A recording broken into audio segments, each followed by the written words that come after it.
18h10 à Alger. Madame, Monsieur, bonsoir. Bienvenue dans ce 24 heures Afrique à la une de l'actualité. Les projecteurs sont braqués sur les Nations Unies à New York où est attendu ce soir le vote du Conseil de sécurité sur une résolution portée par l'Algérie pour l'adhésion de l'État de Palestine en qualité de membre à part entière de l'ONU.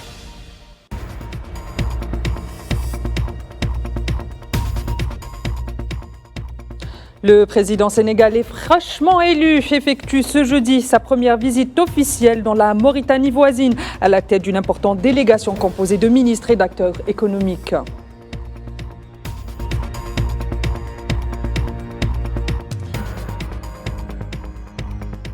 Et direction la République démocratique du Congo où Volker Turk tire la sonnette d'alarme quant à la situation humanitaire dans le nord Kivu. Volker Turk était en visite dans le camp de déplacés à Goma, situé à la périphérie. Il est peuplé de Congolais ayant fui les avancées du M23.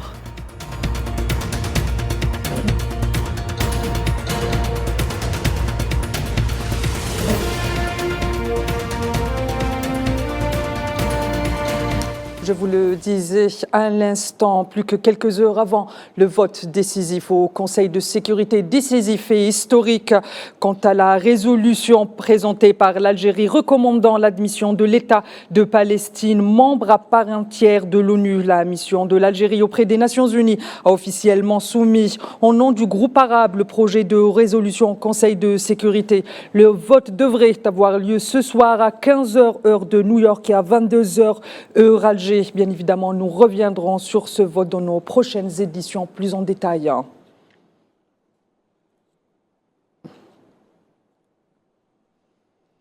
La lutte contre le narcotrafic en Algérie se poursuit, a annoncé par les services de sécurité algériens. Selon un communiqué du ministère de la Défense, 39 trafiquants de drogue ont été arrêtés, tandis qu'une quantité équivalente à 109 kilos de kif traité en provenance du Maroc a été saisie.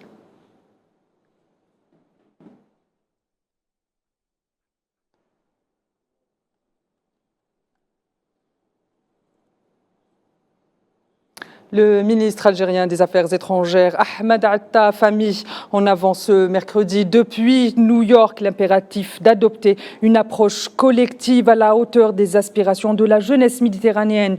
Une approche que l'Algérie appelle à peaufiner, suivant une vision renouvelée répondant à des exigences fondamentales à caractère prioritaire et urgent. Dans ce contexte, le chef de la diplomatie algérienne a fustigé le soutien apporté par certaines parties au niveau régional au narcotrafic, contribuant ainsi aux manœuvres de déstabilisation de la région sahélo-saharienne et méditerranéenne.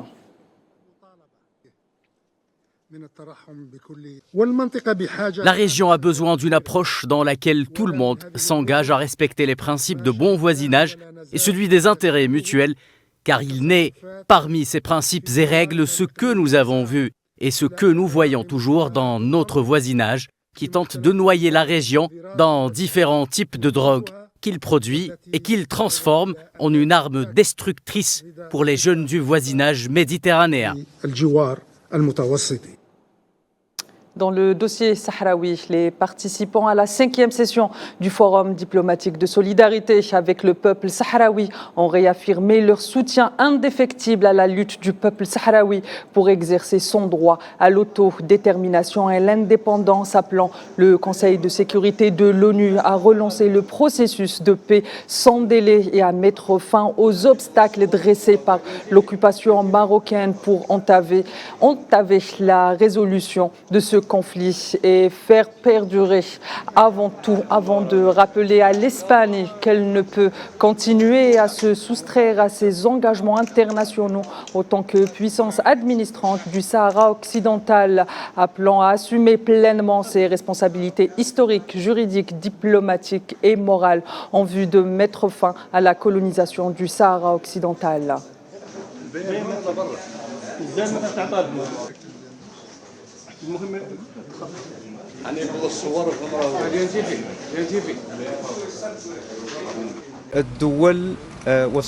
Les pays et leurs ambassadeurs d'Afrique et d'Amérique latine reconnaissent la République arabe sahraoui avec ce nombre appréciable et à ce moment précis, afin qu'ils soient en solidarité avec le peuple sahraoui et qu'ils décident de participer pour montrer que la solidarité internationale et le mouvement de solidarité internationale ne sont pas lassés et défendent toujours avec force la cause sahraoui et surtout qu'il s'agit d'une cause fortement légitime et juste avec la détermination de son peuple et de ses soutiens et que les causes justes triomphent, peu importe l'oppression et l'injustice.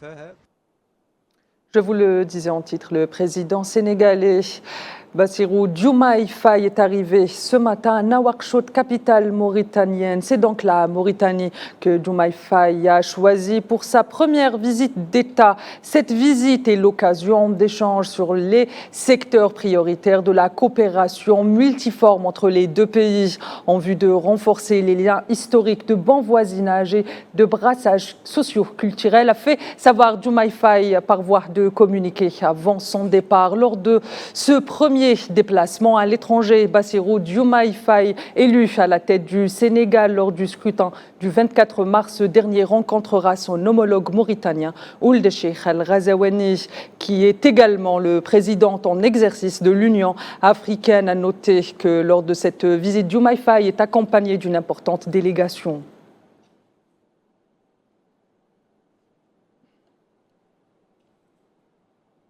Et par ailleurs, le président sénégalais devra se rendre en Gambie le 20 avril en cours, où il devrait aussi rencontrer le président gambien Adama Barrow. Et au Burkina Faso, les autorités de la transition ont ordonné l'expulsion de 3 diplomates français en raison d'activités subversives. Sans donner plus de détails sur ces activités déclarées persona non grata, les 3 diplomates français sont donc priés de quitter le Burkina Faso dans les 48 heures, selon une note datée de mardi et adressée à l'ambassade de France à Ouagadougou. De son côté, Paris a déploré ce jeudi cette décision et elle a estimé qu'elle ne reposait sur aucun fondement légitime.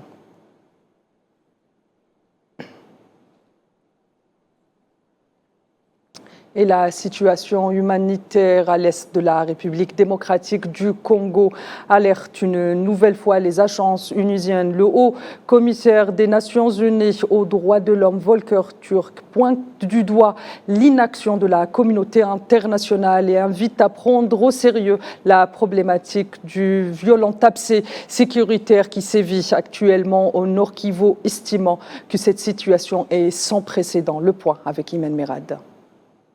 En République démocratique du Congo, la visite du haut-commissaire des Nations Unies Volker Turk dans un camp de Goma dans l'est du pays a permis aux personnes déplacées de réitérer l'amer constat de leurs conditions de vie, mais également d'exprimer leur profond désarroi. Une visite qui intervient alors que la situation sécuritaire dans l'est de la RDC continue de se détériorer à la suite des affrontements entre l'armée congolaise et le groupe armé du M23 près de Goma. J'étais ici en 2013. Je suis de retour ici aujourd'hui et j'ai parlé à des gens qui me racontent des histoires d'horreur de ce qui leur est arrivé dans leur région d'origine, pourquoi ils ont dû partir à cause des massacres, à cause de la violence, à cause des viols, à cause des choses terribles qui leur arrivent. Ils se retrouvent ici à nouveau. Certains d'entre eux ont été déplacés à plusieurs reprises. Certains d'entre eux ne savent pas ce que l'avenir leur réserve. Et il est absolument essentiel que la mère de tous les droits, le droit à la paix, soit enfin réalisé pour les gens d'ici.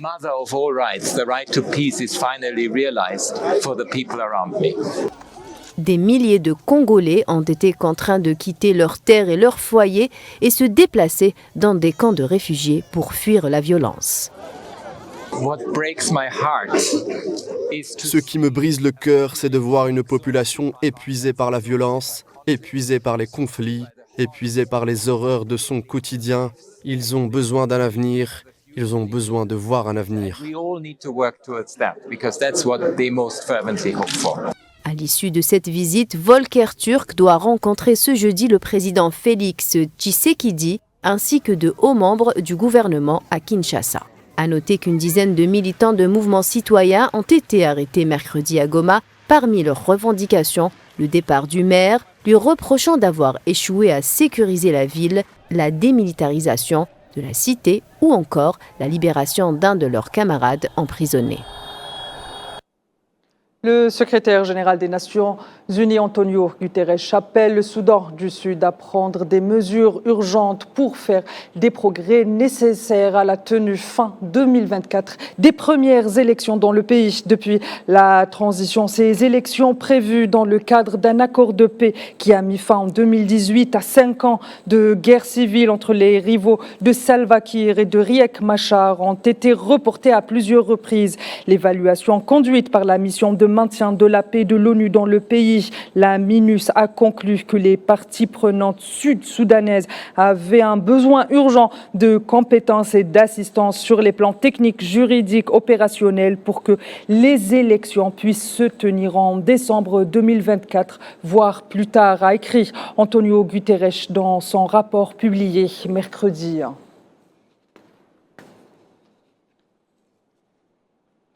Et puis, un mot d'économie avant de clore cette édition. Comme vous le savez, suite à l'escalade des tensions au Moyen-Orient, les regards se sont braqués, craignant de voir une escalade des tensions entre l'Iran et l'antitétionnisme, et surtout craignant de voir les marchés s'enflammer. Le point avec Redim Batash. Nouvelle escalade au Moyen-Orient sur fond de confrontation directe entre l'Iran et l'antitétionniste. Nouvelle épreuve en perspective donc pour l'économie mondiale dans une région sensible au moindre mouvement de la tectonique, de la géopolitique. Les nouvelles sont plutôt bonnes, mais comme vous le remarquez, l'une des choses qui pourrait nous faire sortir du chemin de la désinflation pourrait être une perturbation sur les prix du pétrole ou de l'énergie ou des matières premières ou bien un blocage géopolitique.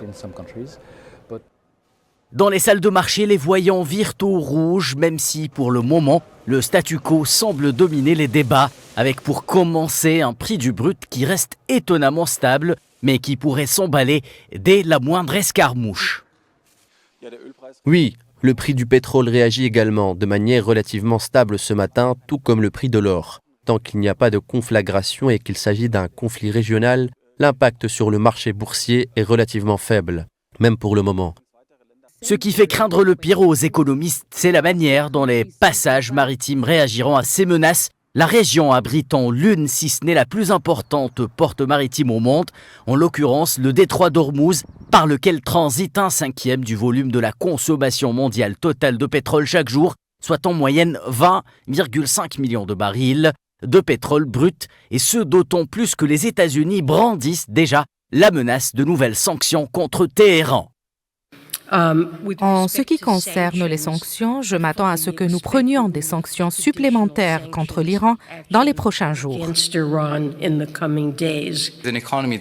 Les perspectives de croissance mondiale sont également compromises par la fragmentation géoéconomique croissante.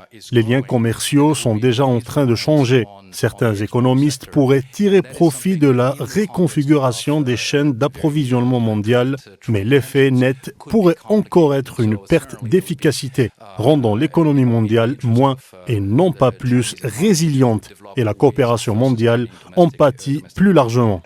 Du côté de la finance, la tendance est également à la prudence avec quelques turbulences sur les actions et une stimulation des cours de l'or. Une situation confortée par l'annonce de l'Iran considérant comme clos le chapitre de sa riposte envers l'agression d'Israël pour le moment. Monsieur, c'est ainsi que s'achève ce 24 heures Afrique. Je vous retrouve tout de suite après le journal de 19 Info de Abdelkader Idrieff pour l'échiquier international. À tout à l'heure.